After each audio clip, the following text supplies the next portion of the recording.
ડાંગરનું ધરું ખૂટ્યું હતું તે 3 કિલોમીટર દૂર લેવા આવ્યા।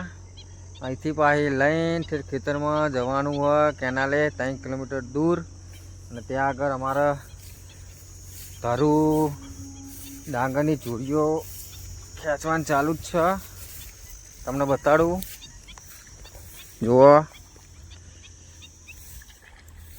અહીંથી ધરું લઈ જવાનું છે।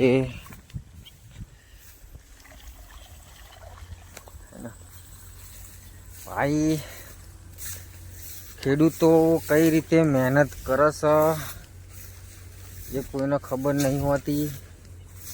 એમની વેદના કોઈ સમજતું નહીં। સરકારને શું કહેવું હવે, ખેડૂતોને જોવો એવા ભાવ હાલતા નહીં। એમની મહેનત કેવી હોય છે તો યાર, જે હોય ભાઈ ખેડૂતોના કારણે હ, ખેડૂત છે તો ભાઈ સારું હ।